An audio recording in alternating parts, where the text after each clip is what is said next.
lie. At 13 years old, I was the last girl of my year to start her period. I was so ashamed of this fact, so utterly embarrassed that I wasn't a member of the menstruation club, that I fabricated my monthly with a bottle of red food colouring down the toilet and a trusty spot of acting. Although it's quite amusing to look back on my mastermind deception now, when I was 16 and still without my period, it was pretty traumatic having to tell my mum that the last 3 years of pads and tampons she bought me had been used as little more than blister plasters and shower slippers. It's a really good DIY YouTube video I can show you if you're interested. She smiled lovingly, however, and promised me that everything would be okay. A promise that she's been successfully dedicated to ever since, so thanks Mum and happy Mother's Day.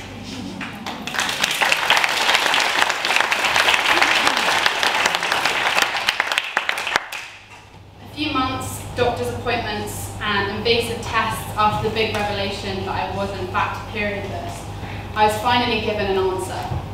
Albeit a Googled answer, but an answer all the same. Walking into my GP's office having just been told that my ultrasound scan had nothing on it, it's worth noting at this point that what my nurse meant when she said that there was nothing on it was that there was literally nothing inside me. I was blissfully unaware that I was a specimen of rare abnormality. In the uncomfortably short space of about 20 minutes, I was diagnosed with Mayer-Rokitansky-Kuster-Hauser syndrome and told some pretty life-changing things. MRKH affects 1 in 50,000 women and means that I was born without a womb. I would never have a period, I'll never give birth, and if I wanted to have sex, I would have to undergo invasive long-term treatment. Put that and you're 16 years old and already super anxious about pretty much everything pipe and smoke it. At this point, I genuinely never expected there to be anything wrong. Up until now, I've been told that I probably didn't have a period because I was overthinking it, or I was eating too much vitamin C. So it was pretty shocking to have been told these life-changing things, and the words really embedded themselves in me. As a farewell gift, the doctor added, "At this point, we assume you have a normal female chromosome pattern," glancing at my breasts, "but we'll run some hormone tests to confirm this." Great. So I'm half human, half empty, and I'm not even 100% sure I'm a girl. At this point, I definitely did consider whether I was in fact an X-Men mutant, but Professor X has yet to get back to me on that one.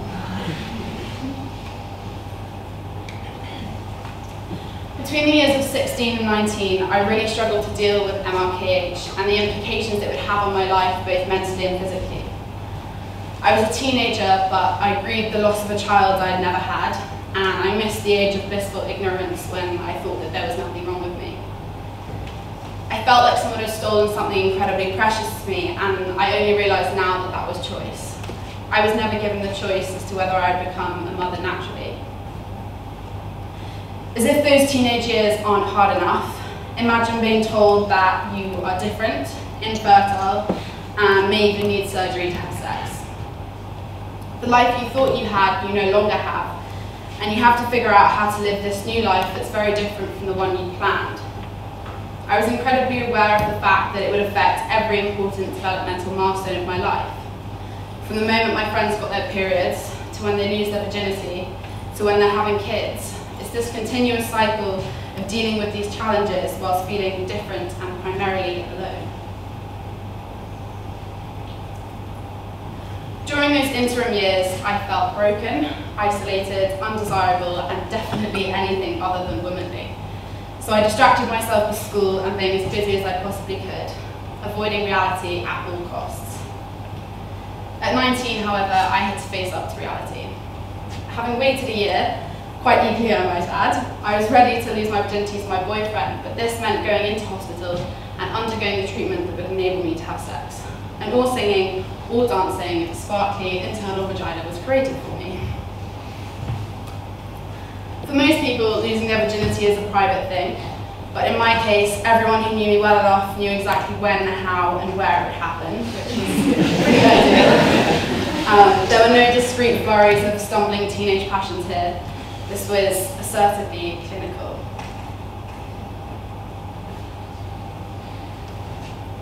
The treatment was painful, traumatic, and not very nice at all. So shout out to anyone else who's had to endure hours of medical dildos shoved inside them.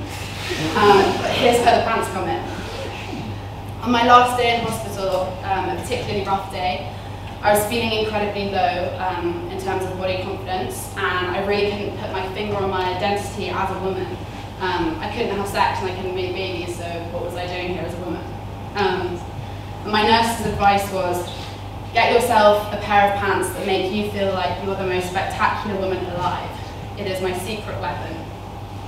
So I did, I took her advice, and I bought my first pair of power pants, and I can't really tell you the amount of difference it made to my psyche. That is how the Pants Project was born. From the emotional turmoil I'd been through and was still going through, I wanted to help others dealing with infertility, but also womankind as a whole, feel as empowered and capable as possible despite their genetic makeup, through the only means I knew now, the power of pants. At 19 years old, I had very little job experience, let alone any knowledge whatsoever of how to set up a business or charity. But luckily I'm the daughter of a powerhouse mother who's been on all kinds of activist adventures. But I must admit I am amongst the most stubborn people on this earth, so I wasn't about to accept much help from anyone.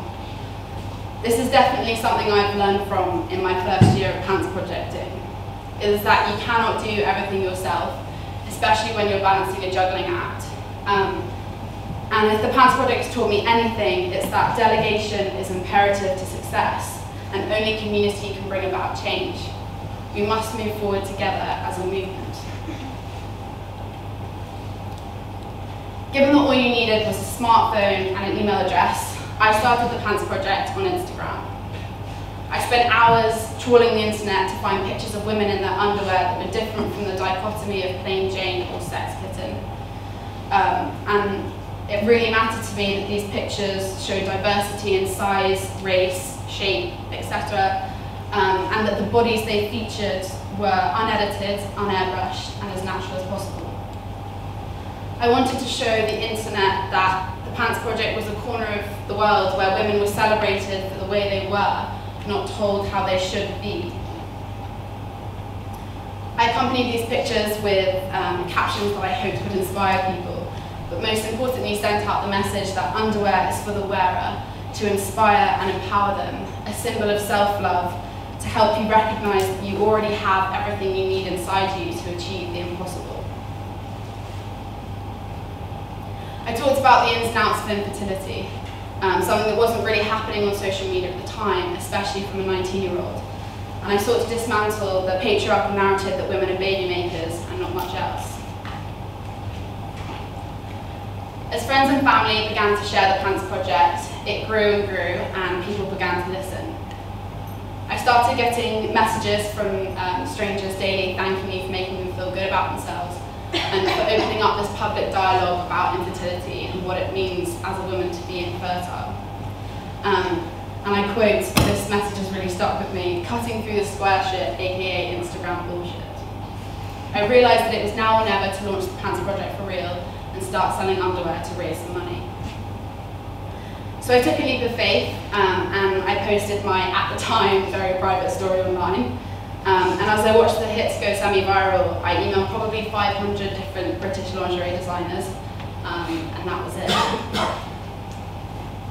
I cannot tell you how blown away I was by the amount of women that came back to me and said, oh my god, I've got PCOS or endometriosis or some other fertility impairment, and that thanked me for speaking openly about infertility and reminding women that they are capable of anything regardless of their fertility. And I was so lucky that they trusted my dedication and passion, and so many of them came back with a yes, let's do this.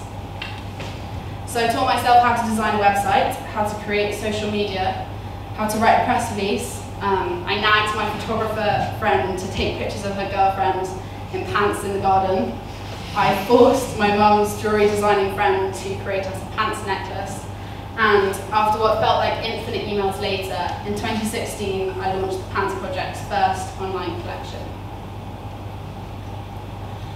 Instead of going through the painstaking time consuming steps to register the Pants Project as a charity, I thought it would make more sense to be a non-profit organisation for the time being and donate the money we raise to an already existent charity already doing incredible work. We were very lucky that each designer from our very first collection gave almost all or all of their profits to us, which were then donated in full to Fertility Network UK, who are an amazing charity. They're Britain's leading patient infertility charity, and they are, very luckily, our charity partner. It's fair to say, at this point, I have well and truly caught the activist bug. Having launched a year ago, Pants Project has raised over 10 grand for Fertility Network UK through 2 online collections featuring over 20 different international lingerie designers, Valentine's Pants Party that raised over 5 grand in one night, and including generous donations from Power Pants advocates. Despite being a homegrown entity, we have had an astonishing response. We have a following of over 10k across our social media platforms. We've been featured in Vogue, Cosmopolitan, Elle, a number of editorials, podcasts. We've worked with collectives and activism groups such as GURLSTALK, the Pink Protest, Free Periods, EmpowerHerVoice, and as of late, Google. You might ask why I'm boring you with our highlights reel, and it's just to show you that people really, really care. There's this amazing undercurrent of change and movement happening in the world, and people really want to jump on that bandwagon and be a part of it. Infertility is not something people don't want to talk about anymore. It's not something to be silent about or be ashamed of anymore.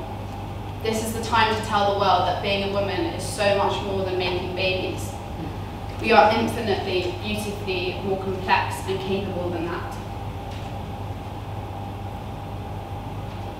I am so often asked why I started the Pants Project, and my reaction is still the same a year on from launching. Despite being part of a mass movement, some people are calling 3rd or 4th wave feminism, a movement that is prevalent all over the world, supported by millions of people all over the world, I still let social anxiety get the better of me when it comes to telling my story. I usually smile awkwardly, blush with embarrassment, and wipe my sweaty palms down my jeans. I have created a community and project that I am incredibly proud of, based on women freely loving and expressing themselves.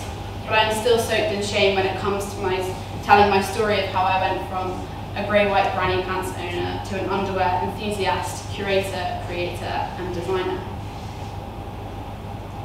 I spend my days on the internet creating content to fight the patriarchy, promote feminism, and empower women at all costs.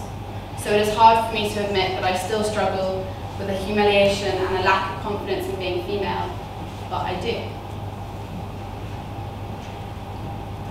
I am so aware and still hurt by the fact that I am not what society sees as a normal woman. That my condition means I do not fit in with society's standards of how a woman should be. And yet I still preach day in, day out that we are all individually and beautifully unique and should strive to embrace that and be unapologetically ourselves. That's not to say that I don't believe in my own manifesto, because I definitely do wholeheartedly. But I am also human, and being a positive, pioneering, patriarchy-fighting pinball of energy is definitely challenging at times. We live in a world that is entirely visual, a world where seeing has become believing, dictated by apps like Instagram and Facebook. So above all else, I do my very best to be honest. If the Pants Project does anything, I hope it reminds people of the beauty, truth, honesty, and freedom in imperfection. Because that is what pants did for me.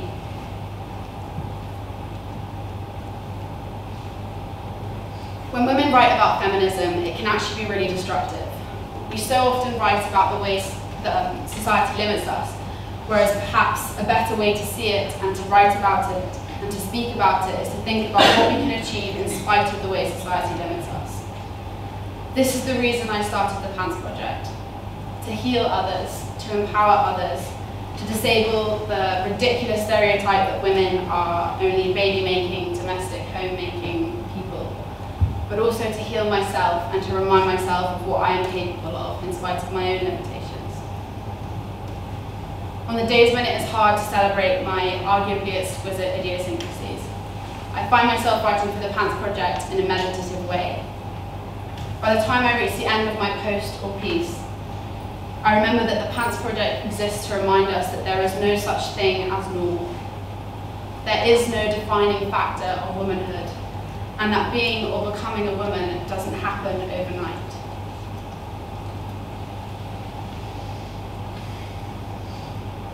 No matter who you are, if in your mind you are born a girl, you will grow to be a woman through experience.